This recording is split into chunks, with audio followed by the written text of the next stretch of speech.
All right. So for this mini unit, we're going to be talking about quadratic word problems. And here is the steps we're going to follow. So our recipe for word problem success is step number 1, identify what you're trying to find, set up let statements to define your variables. This isn't new to us. We all know how to do this from previous units and stuff like that. Step number 2, create the equation. Now, because this is a quadratic unit, we will be creating quadratic equations, which means our equations are going to be in the form of y is equal to ax squared plus bx plus c. So they're not going to be linear, they're going to be quadratic. And the way we're going to solve these is we're going to be either factoring them or using that quadratic equation. Step number 3, solve the equation. Step number 4, check your solution. Does it make sense? Some values will be discarded. Like if we're talking about length and you get something negative, that won't work. So that will be discarded. And then step number 5 is write a concluding statement or a let statement that answers the question. Okay, so like I said, I've broken this down into 3 different lessons. Today, we're going to just talk about number problems. So all of our problems for this lesson are going to be dealing with integers. We're going to be talking about consecutive integers, consecutive even and odd integers. We're going to talk about anything to do with numbers. That's what we're talking about. We're going to save all the length and width stuff for tomorrow's class. So this is just going to be integers. Before we get into the actual word problems, we need to define what a consecutive integer is and a consecutive even odd integer. A consecutive integer, like the easiest way to describe it, are numbers that come right after each other. So if I said, what are 4 consecutive numbers that come after 10? You would just say 11, 12, 13, 14. If I were to say, what are 2 consecutive integers that come after 110, you would just say 111 and 112. Okay, so consecutive integers are integers that come like back to back to back. That's the easy way to think about it. But when you're talking about it in terms of algebra, this is what we're going to do. You don't have to use the letter n. You can use any letter you want. But the first integer is always going to be given a letter like x or a or b or whatever. Then the next integer that comes after that is going to be that letter plus 1. So if I just highlight it, why can't I highlight it? There we go. It's going to be n plus 1. The third integer after that is going to be n plus 2, then n plus 3, then n plus 4. And that's basically how you describe it in algebra. Okay, how about consecutive even odd integers? So let's write down a couple of examples. The easiest one to think about for even integers are 2, 4, 6, and 8. And odd integers are 1, 3, 5, and 7, etc., etc. Like this can keep on going forever. Okay, but just remember even numbers and consecutive just means one after the other. Now, how exactly do we write that in algebra? So again, it doesn't matter if it's even or odd, the first number is always going to be given a letter. And in your let statement, you would say, let m represent the first even integer, or let m represent the first odd integer. And then after that, I know this is a little bit trippy, but you're always going up by 2s. It doesn't matter if it's even or odd. Like you can begin with an odd number of 1, but to get to the next number, you're still only going up by 2s. And I just realized now that I'm pointing at stuff, but the cursor isn't pointing at it. So maybe I need to be mindful of that and like highlight it. So if you start with the number 1 and you go to the next odd number, you're adding 2 to it. If you start at the number 2 and you go to the next even integer, you're still adding 2 to it. So it doesn't matter if it's even or odd, your next integer is always going to be m plus 2, then it's going to be m plus 4, then it's going to be m plus 6. As long as in your let statement, you make it very clear what the m is. Is it an odd number or is it an even number? You guys have any questions about that? Does it make sense? I have a question. Yeah, go ahead. So like in this case for like m plus 2 and m plus 4, what would m like stand for? just the first number in the series of numbers. So you see how I have like even numbers? If I were to write that in algebra form, I would say let m represent the first even integer, which would in this case be 2. Then m plus 2 would be the next one, which would be 4. M plus 4 would be the next one, which would be 6, and then so on and so forth. Okay, so basically M is standing for like for 2. Exactly. The first number in whatever you're talking about. Okay, thanks. Yeah. All right. So we're going to do just 2 practice questions. If you wanted, if you had like a sheet of paper and if you haven't printed it out, not a big deal. You can just, I'll give you guys a second while I do attendance to write down this question. So question number 1 says the sum of the squares of 3 consecutive integers is 1,325. Find the integers. I have good news, partly because we're virtual, but also because for this section of the word problems, you are allowed to use your calculators. You notice the numbers are a little bit big. So yay, if you've been waiting to use calculators from now until the end of the course, you are free to use them because for trig, we're going to need them as well.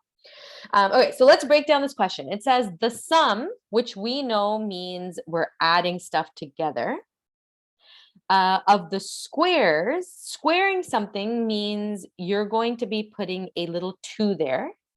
And then finally, we have 3 consecutive integers. And we just figured out what that meant. 3 consecutive integers means you have a number and then another number and then another number back to back to back. And the way we're going to talk about that algebraically is we're going to let one letter be like x, then the next one be x plus 1, and the next one be x plus 2.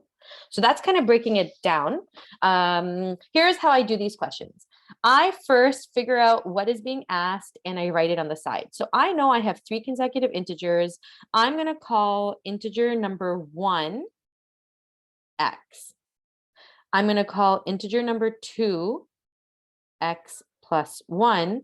And I'm going to call integer number 3 x plus 2. And that's just me listing what the 3 integers are. If these were even or odd numbers, then we would call the first one x, and the second one would be x plus 2, then the next one would be x plus 4. But in this case, it's just going to be x, and then x plus 1, and then x plus 2. Now, as soon as I write down a letter, we have to define it as our let statement. So at the very top, I'm going to go back and I'm going to write let x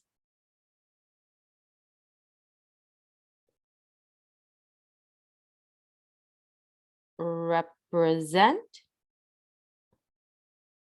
the first integer.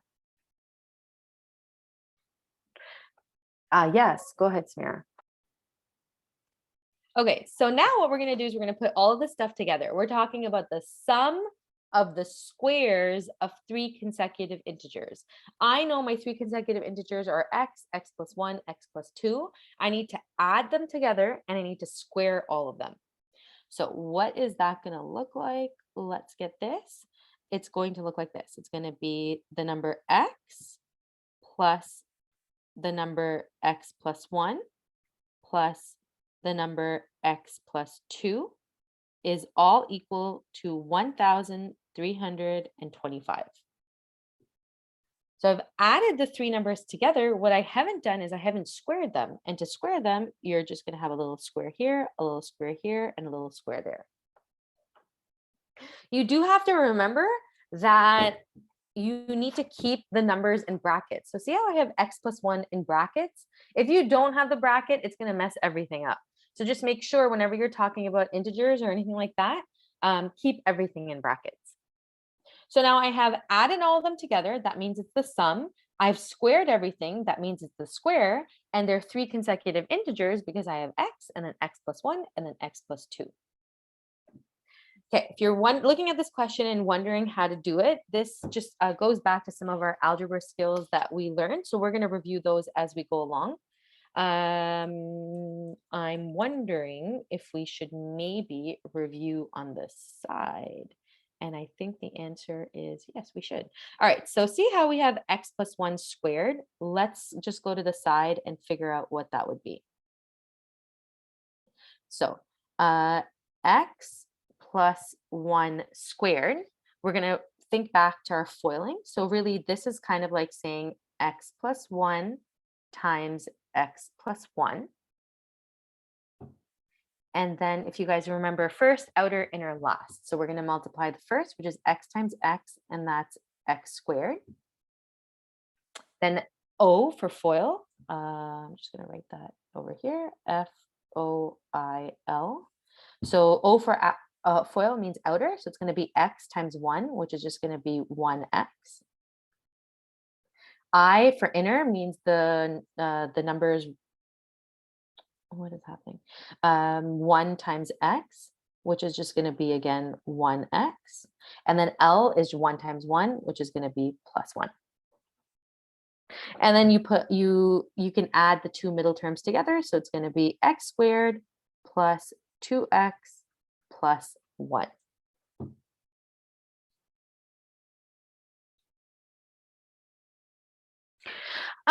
You only square it if the question's telling you to square it. So see how in this question it says, oh my gosh, I just realized that if I'm recording on here, that means the chat is kind of blocking everything. I don't know. This is going to be a big experiment. Let's see. It just means that, no, you square it when the question asks you to square it. I foiled everything. So I did first and then outer and then inner and then last. This is everything. I'm going to do the same thing for this term over here, which is x plus 2 squared. So let's see what that would look like. And I'll just do it on the side again. So it's going to be x plus 2, all of it squared. If I were to rewrite this, it would be x plus 2 times x plus 2. See how the question right over here, it says the sum of the squares. See that word squares? That means it's telling us to square everything. Does that make sense? Yeah, Jordan, go ahead. So my quick question, just to make sure, is so like it says the sum of the squares of 3 consecutive integers is 1,325. So let's say if it's like if it gives us a number like 25, would we do like x plus like 26, x plus 27, or something? If it gives you a specific number, no, these questions will not give you a specific number. They'll just say 3 consecutive integers, and you can always just use x and x plus 1 and x plus 2. Oh, okay, thank you. Yeah, it just means that like 25 might be what x is, but we're just calling it x. So it doesn't, you don't have to actually put in the specific number. Okay, let's keep going. So we're continuing to FOIL for this question here. Again, we'll go over what FOIL means. First, outer, inner, last. So first is x times x, which is going to be x squared. Outer is going to be x times positive 2, which is going to be positive 2x. Inner is positive 2 times x, which is going to be positive 2x. And last is positive 2 times positive 2, which is going to be positive 4. Again, just like before, we can only add up the like terms, which in this case are positive 2x and positive 2x. So your final answer is going to be x squared plus 4x plus 4. So as always, I always do the rough work on the side. Like it just gets way too messy if you try to do all this FOIL work within the question. So just have like a rough sheet of paper or have a rough section. I don't know if I moved that too fast, if you're still not done. And now we're going to come back to our original question and write down everything from what we have on the side. Okay, so is this the pen I was using? Nope. Which one was it? All right, so x squared, this is just going to be x squared. X plus 1, all of it squared, we did that at the top over there. So we're going to get, yes, Jordan, you can absolutely write the final answer. You don't have to write that middle step. So it's going to be plus x squared plus 2x plus 1. And then the answer for x plus 2, all of it squared, is what we did at the bottom over there. So that's going to be plus x squared plus 4x plus 4 is equal to 1,325. And I really don't like that my equal signs aren't lining up. So I'm just gonna move this over there and now everything is good. All right, someone said move, sorry, I'm just gonna use the chat. Can you move the screen a little to the right to see? Yes, you can. Jordan, I think I answered it already. You can definitely skip the middle step. You can just go right to the answer, that's fine.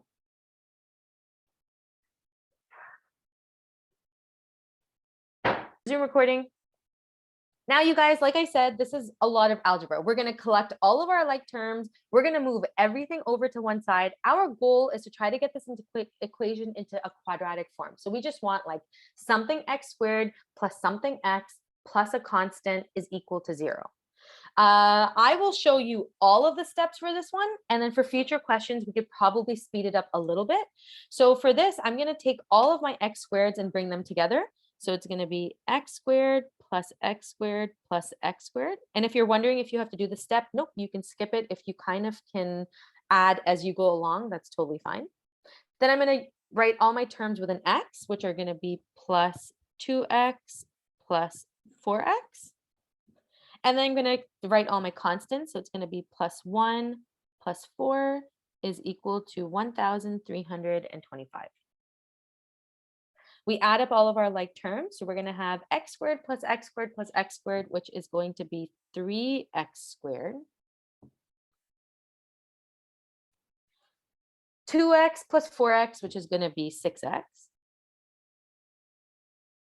1 plus 4, which is going to be 5. And now we can move that 1325 from that side over. So it's going to be minus 1,320 is equal to 0.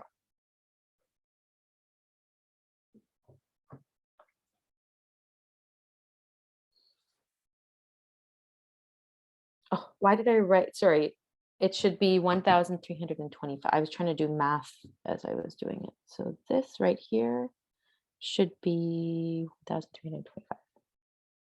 Yes, it would be. All right, let's add those numbers together. So we're going to get 3x squared plus 6x, and now it's going to be minus 1,320 is equal to 0. Yep, Najib, good catch. And that would be our quadratic.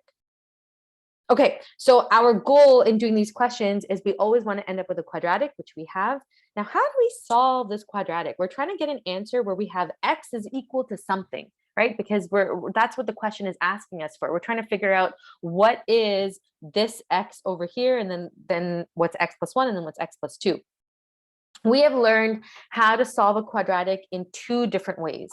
And the 2 ways that you can use when you're doing this are you can factor it, or I'm just going to write QF, you can use the quadratic formula. Samira, I just moved the 1,325 from the left side to the right side. And when you move anything from one place to the other, it just becomes it just changes the sign. So positive will become a negative. But don't you have to like put the like x's on one side and then the other numbers on like the other? Like, isn't that how you organize it? Yeah, I just chose to move everything to the left side. So you could have taken everything to the right side. No, I mean like, isn't it supposed to be like all the x's on one side and like the other? Like, why did you do that? Oh, no. Yeah, it would be all the x's on one side and the number on the other if it was linear. So if the question was like 5x minus 3x is equal to 180, then you would do 2x is equal to 180, and then you would solve that way, right? You know, when you were doing the line. But for quadratics, we can't do that, because if we move all the x's to one side, we're going to have something that's x squared, then we're going to have something with an x. Hi, baby. And then you're going to have a number, and that's super awkward. And with quadratics, we can't do that. So if you have a quadratic, like if you have anything where it's x squared, you want to move everything to one side. And now you can either factor it using like your simple and complex trinomials, or you can use the quadratic formula. And I'm going to actually show you both methods, just so that we can review how to do both of them. So basically you did that to prepare it to put it into the quadratic formula? Exactly. Okay. Or factor it. Yep. Okay, everyone else is good? Like we're together. How do I move this page down without actually? Either way, we're allowed to use. Before I factor or use a quadratic formula, you have to look at the quadratic you just created, and you have to ask yourself if there's a greatest common factor.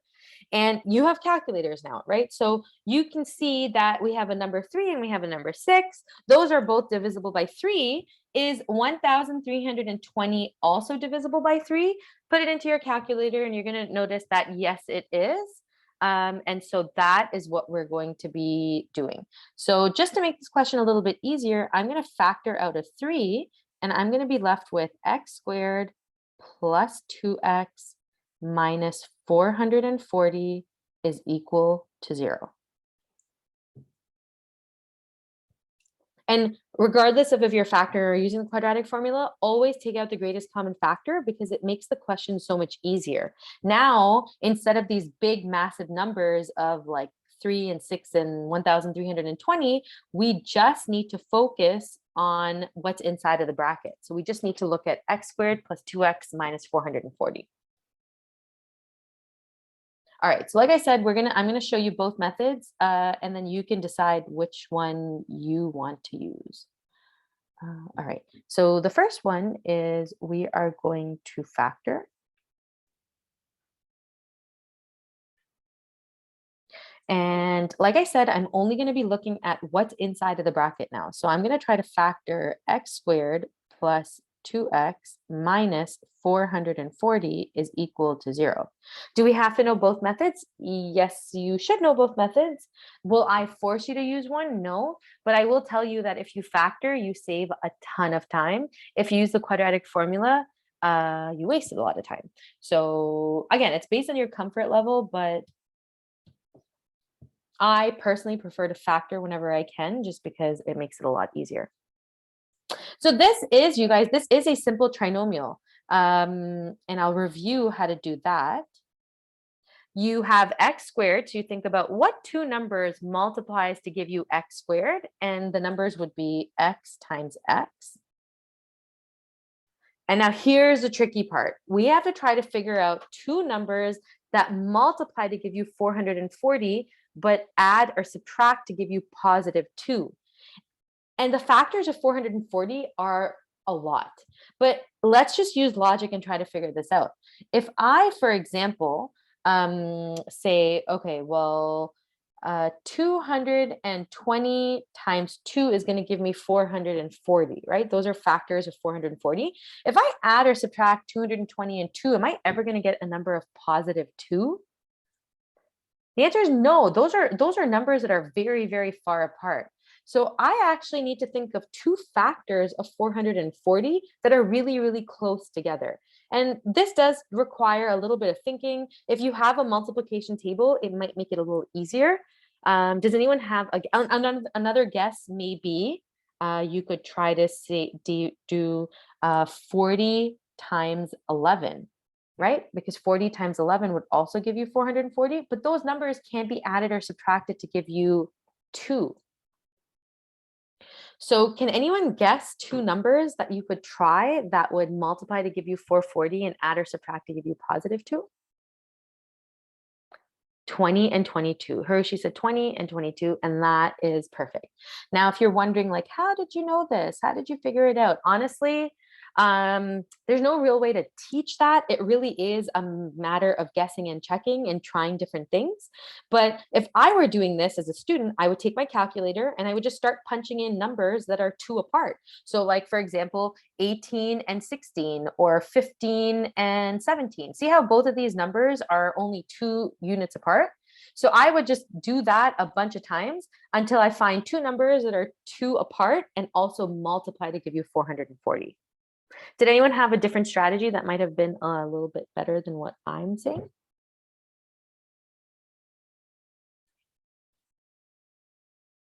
Or is that kind of what you guys did as well?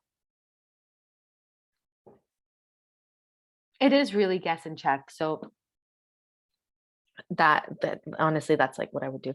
All right, so now that we have 20 and 22, we say, how do we add or subtract these numbers to give us positive 2? Well, that's easy. If I just make it negative 20 plus 22, I'm going to get a positive 2 in the middle. So now I know my factors have to be x minus 20 and x plus 22. And if you want to confirm that, just FOIL it again. So if you FOIL it, you're going to end up getting x squared plus 2x minus 440. Keep going. Now, we need to figure out what these numbers mean, but I'm not going to do that just quite yet. I'm going to actually show you the quadratic formula method, and then after that, we can actually figure out what these two numbers mean. So I'm just going to erase this. We don't really need it anymore. Once we figure out what our x's are, we actually also need to do an additional step of writing down what the actual x values are. So this is also related to our previous unit. In order for us to solve this, what we do is we take each one of these brackets and we set it equal to 0 and we solve. So we're going to say x minus 20 is equal to 0. And so that means x is going to be equal to 20. And then for this bracket, we're going to say x plus 22 is equal to 0. And that means x is equal to negative 22. Okay, so this is what we did when we were finding the x-intercepts. Like when you factor something and you're trying to find the x-intercepts or just the x values, you take the bracket, what's inside the bracket, you set it equal to 0, and then you solve. So as of right now, we have two answers. We know that x is equal to 20 and x is equal to negative 22. Does the rule that you can't have the same number in a bracket still apply? Yes, it still does apply. Yeah. I'm going to keep you guys hanging for a bit. We're not going to actually analyze what these numbers mean. Let's go ahead and try and solve the exact same question using the quadratic formula.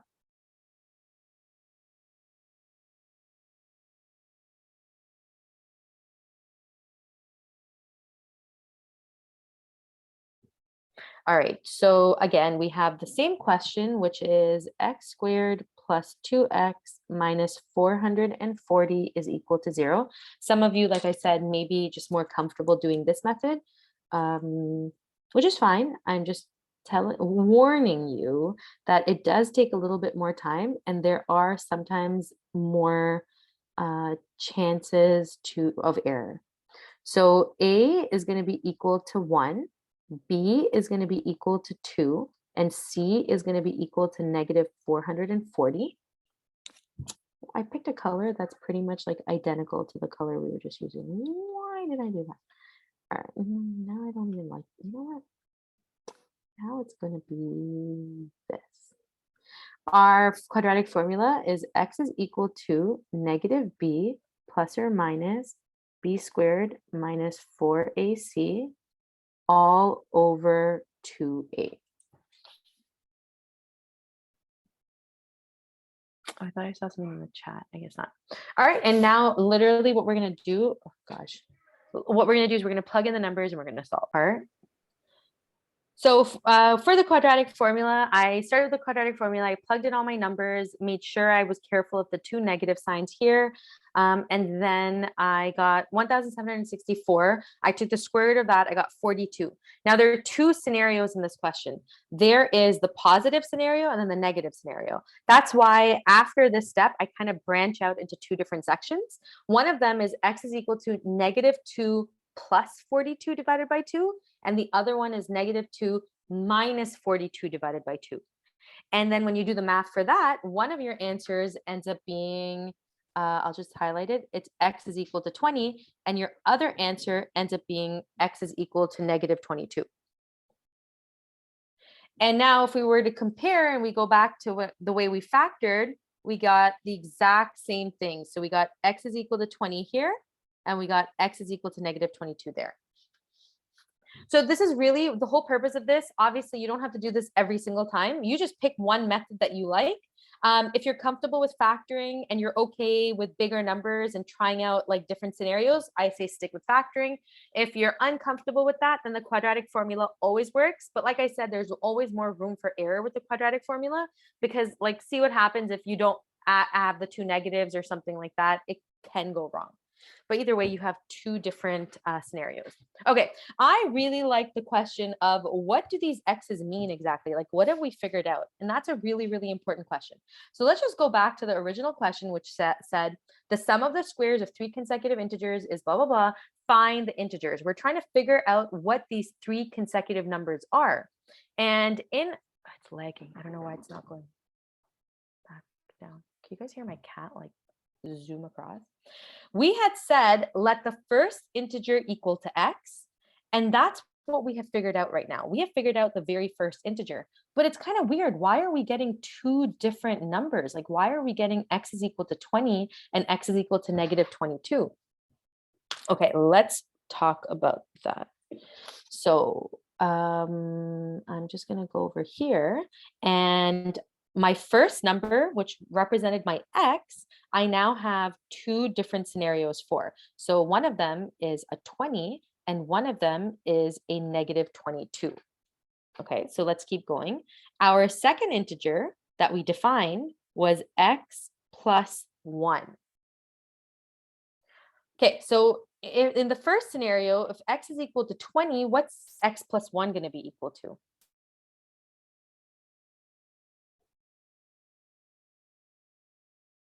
So if the first number, yep, it's going to be 21. And in the second scenario, if x is equal to negative 22, what's negative 22 plus 1?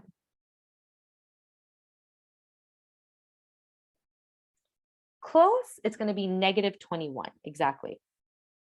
So I'm almost going to call, you know what, just to make this a little bit clearer, I'm going to call this, should I call it scenario 1 or is that confusing? I'm going to call it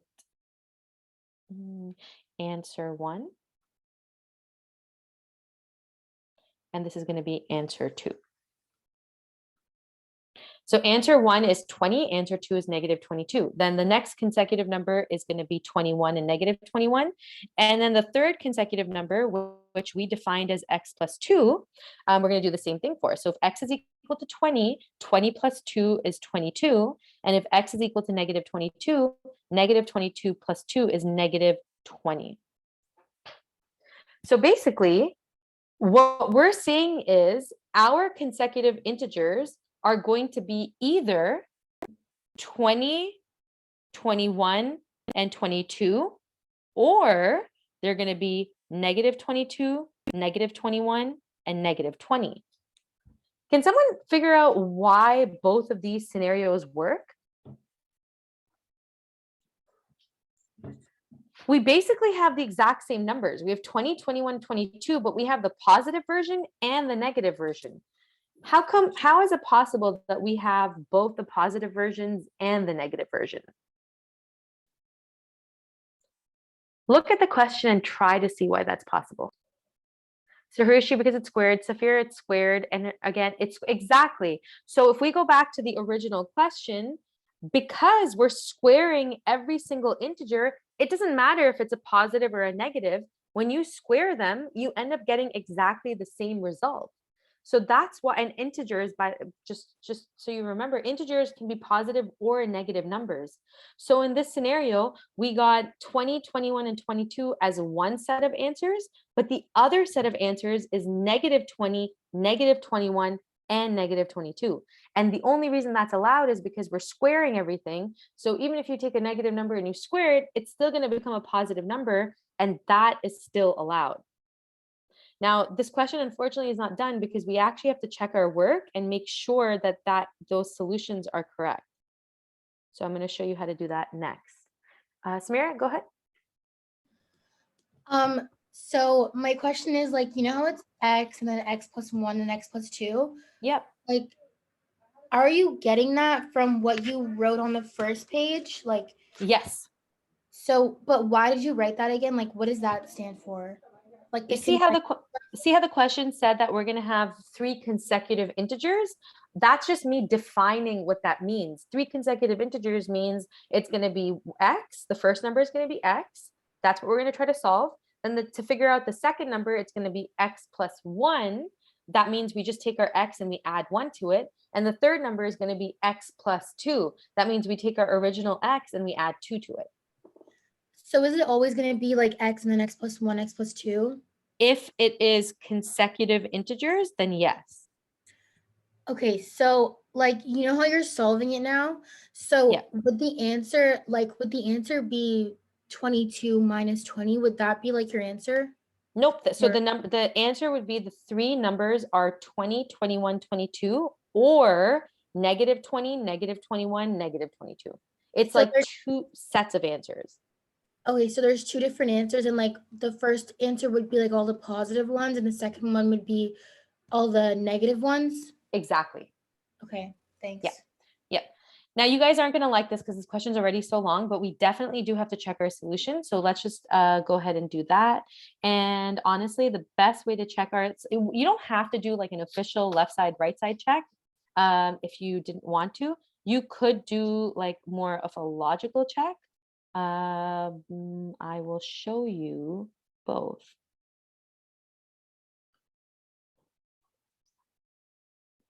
No, that one, I guess that's it. Okay, so let's do our check.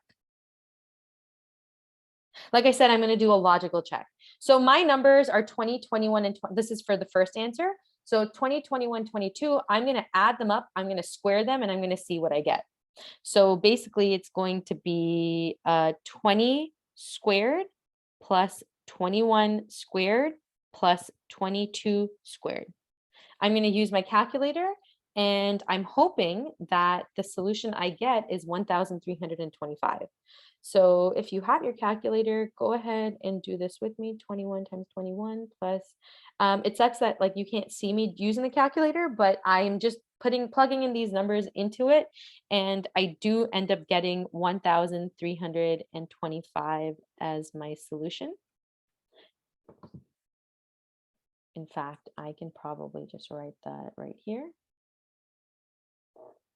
And then to check my other solution, I'm going to do the same thing, except I'm going to put my negatives. So this one is going to be negative 20 squared plus negative 21 squared plus negative 22 squared. And I'm going to plug those into my calculator. And I know when I do that, it's also going to be 1,325. So yeah, after you're done all of that work, you do have to do that final step of figuring out if the answers you have are correct. And then you're finally ready to write your therefore statement, which is just going to be, therefore, the three integers are 20, 21, 22, and, or you can write or, negative 20, negative 21, negative 22.